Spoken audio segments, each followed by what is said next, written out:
बिस्मिल्लाहिर्रहमानिर्रहीम, अस्सलाम वालेकुम। उम्मीद है कि आप सब खैरियत से होंगे। ओके, तो आज एक नए लेक्चर के साथ हम हाजिर हैं। आज का जो लेक्चर हमारा है वो है डैम्प है। ठीक है, तो इससे पहले हमने सिंपल पेंडुलम भी पढ़ा था और वहाँ पे सिंपल पेंडुलम की ऑसिलेटरी मोशन को भी हमने देखा था। अभी डैम्पिंग का फिनोमेना जो हम ऑसिलेटरी मोशन में देखेंगे कि ये किस तरह जो है सिंपल पेंडुलम में डैम्पिंग का फिनोमेना अंडर होता है। सबसे पहले मैं आपसे कुछ बातें इसके रिलेटेड करूंगा।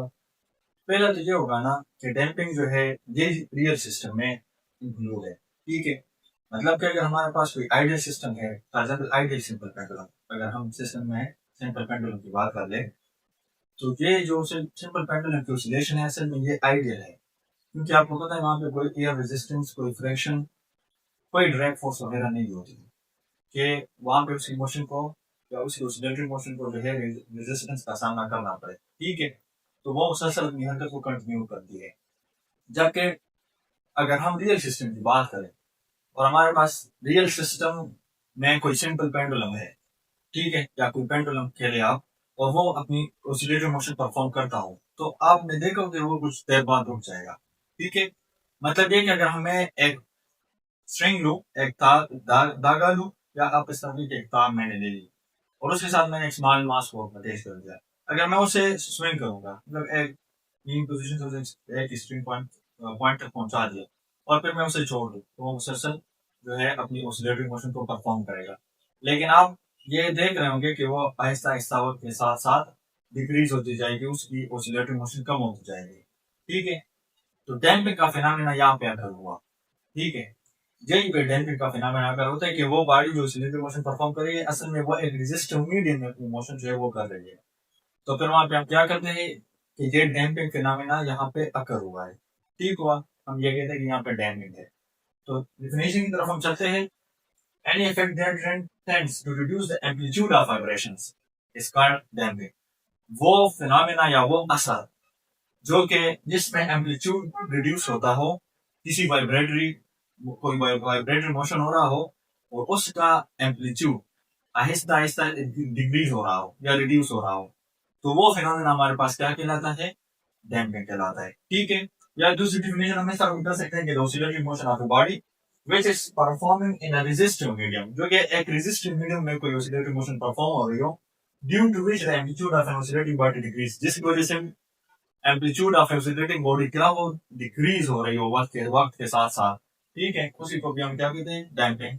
अगर ये डिफिनेशन करते आप तब भी सही है, अगर ये वाला डिफिनेशन आप करते तब भी सही है। ठीक है, एक्सप्लेनेशन की तरफ हम चलते हैं। एक्सप्लेनेशन में हमारे पास क्या है? एक्सप्लेनेशन से पहले हम इस डायग्राम को समझ लेते हैं। देखें, यहाँ पे एम्पलीट्यूड की बात तो हमने की, एम्पलीट्यूड क्या चीज है? The maximum displacement of the body from its mean position in a cycle. मतलब ये कहते हैं कि ये हमारे पास सिंपल पेंडुलम है, ठीक है, या पेंडुलम आप कहते हैं। जब ये मीन पोजीशन पे था तो मैंने इसको एक दफा एक्सट्रीम तक पहुंचा दिया। अभी मतलब ये तो एक्सट्रीम तक पहुंच चुका है। ये हमारे पास अब रियल पेंडुलम है। आइडियल केस ने आप जो है आइडियल केस हमने नहीं लिया है। ठीक है, तो जब ये मीन एक्सट्रीम से वापस इस मीन तक आएगा, रिस्टोरेंट फोर्स से वापस लाएगा, ये दूसरे एक्सट्रीम तक चला जाएगा। फिर अभी मतलब इसकी तो एक साइकिल इस तरह वापस जब ये दोबारा में तक आएगा तो इसकी एक साइकिल कंप्लीट हो जाएगी। अभी जब ये एक साइकिल कंप्लीट हो चुकी, वापस ये मीन से फिर जो है दूसरे मतलब जो पहले एक्सट्रीम था इसका उस तक फिर वापस जाएगा, लेकिन ये अभी उस पहले वाले एक्सट्रीम पॉइंट तक नहीं जाएगा। ये उससे थोड़ा सा इसकी मोशन थोड़ी सी कम होगी, मतलब दूसरा एक्सट्रीम पॉइंट बनेगा लेकिन वो पहले वाले एक्सट्रीम पॉइंट से पहले बनेगा। ठीक है, मतलब ये इसका एक्सट्रीम पोजीशन है लेकिन ये इस वाले पॉइंट से थोड़ा सा आगे है क्योंकि इसकी मोशन में कमी आ रही है अभी। तो देखिए यहाँ पे ये एम्पलीट्यूड 1 था, इसका हमने इसको x0 1 से रिप्रेजेंट किया। अभी यहाँ पे इसके लिए x0 2 है। फिर जब ये इसी तरह ये साइकिल वापस जाएगी यहाँ तक, ये इसका एम्पलीट्यूड आएगा, फिर वापस जब मीन तक आएगा तो मतलब ये यहाँ से इस तरह एक साइकिल फिर कंप्लीट हुआ। जब फिर दूसरे मतलब वापस एक्सट्रीम तक जाएगा तो फिर थोड़ी सी हरकत ये करेगा, मतलब वापस उसी जो ओरिजिनल एक्सट्रीम पोजीशन था इसका आप इस तरह कह सकते कि पहले से जो ओरिजिनल एक्सट्रीम पोजीशन था वहां तक फिर ये नहीं जाएगा, उस दूसरे वाले एक्सट्रीम से थोड़ा सा आगे तक ये चला जाएगा, फिर वापस मीन तक आएगा। तो मतलब ये है कि यहाँ पे डैम्पिंग फिनोमेना अकर हो रहा है। ठीक है, मतलब इसकी मोशन जो है वो आहिस्ता आहिस्ता डिक्रीज हो रही है वक्त के साथ साथ। तो ये इस x03 है। ठीक है, तो ये हमने सिंपल पेंडुलम मतलब या पेंडुलम की डैम्पिंग फिनोमेना यहाँ पे देख ली। और ये कौन सा पेंडुलम होगा? Real pendulum. ठीक है, तो एक्सप्लेनेशन में भी हम क्या लेंगे कि it occurs in the real system। आपने ये बात आज नहीं याद रखनी है। फिर है such forces that reduces the motion, मतलब कि frictional force या resistance drag force, ये हो चुका। फिर है energy loss occur in the system by doing work on the surrounding। अच्छा, यहाँ पे ये रेजिस्टिव मीडियम, मतलब इसके लिए एयर रेजिस्टेंस हो सकती है, इस स्ट्रिंग में जो है फ्रिक्शन फोर्स हो सकती है।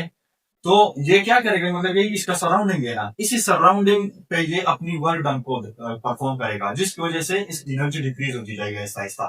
ठीक है, तो जब ये वर्क डन परफॉर्म करेगा सराउंडिंग पे, इसकी एनर्जी क्या होगी? कम होती जाएगी वक्त के साथ साथ। तो यहाँ पे एनर्जी लॉस का मतलब ये है कि एनर्जी में इसकी कमी आएगी। तो जब एनर्जी में कमी आएगी तो इसकी मोशन क्या होगी?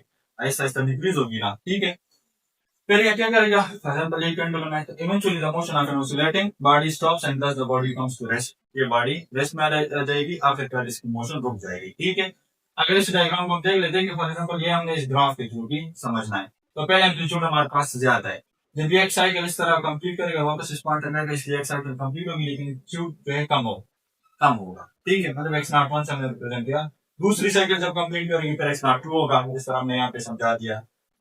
अच्छा, इसी तरह हमारे साथ एक्स नॉट 3 भी मजीद कम होता जाएगा इस साइकिल में। ठीक है, तो ये भी हमारे हमने ग्राफ से शो करवा दिया कि डैम्पिंग के फिनोमेना किस तरह की चीज जो है वो डिक्रीज होती है। ठीक है, अभी नोट यहाँ पे ये है ना, देखिए हमने पहले भी बता दिया कि ये रियल सिस्टम के लिए है। रियल सिस्टम हमारे पास डैम्पिंग फिनोमेना अकर होती है, जबकि आइडियल सिस्टम में या आइडियल पेंडुलम में कोई भी डैम्पिंग फिनोमेना अकर नहीं होती। तो देखिए यहाँ पे ideal system oscillatory motion have considered so far, मतलब ये ज्यादा मदद के लिए हमारे पास ऑसिलेटरी मोशन परफॉर्म करेगा पेंडुलम, अगर वो आइडियल केस हो।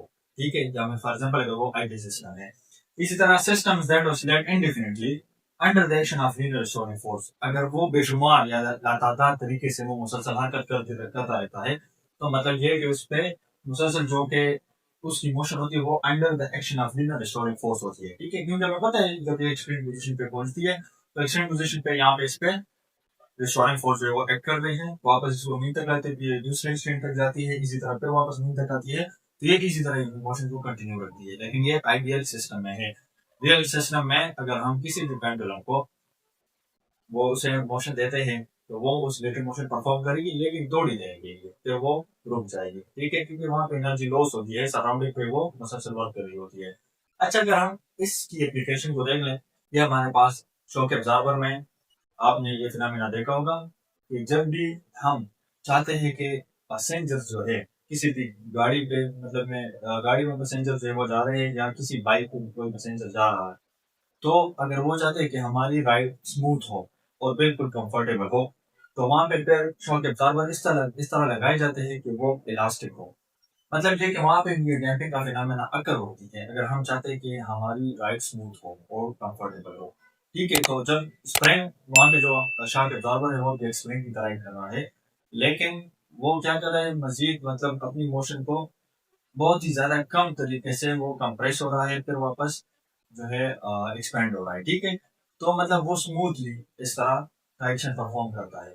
तो शॉक एब्जॉर्बर पे हम ये एप्लीकेशन यूज कर सकते हैं। इसी तरह डैम्पिंग फिनोमेना अगर हम स्विंग जो है वो उसकी एप्लीकेशन को देख लें, स्विंग का मतलब ये झूला, अगर कोई बच्चा झूले पे झूल रहा है, तो वहां पे भी आपने देखा होगा कि जब एक दफा वो मोशन स्टार्ट कर देता है और फिर अगर वो मजीद मतलब हरकत करता रहता है और वो फिर अपने पाँव वगैरह को नहीं चलाता, लेकिन मतलब वहां पे उसकी मोशन कंटिन्यू रहती है, तो वहां भी हम देखते हैं कि वहां पे भी मोशन आहिस्ता आहिस्ता से कम होती रहती है। ठीक है, तो वो ये फिनोमेना जो है, ये डैम्पिंग फिनोमेना हम स्विंग के मोशन में भी देखते हैं। इसी तरह शाकिब जो है ये भी बेहतरीन एप्लीकेशन है इसकी, जिसके जरिए से हम स्मूथ राइडिंग या कंफर्टेबल राइडिंग जो है किसी भी व्हीकल में कर सकते हैं। ठीक है, तो ये था हमारे पास डैम्पिंग का टॉपिक। उम्मीद है कि आपको एक एक पॉइंट समझ आ चुका होगा।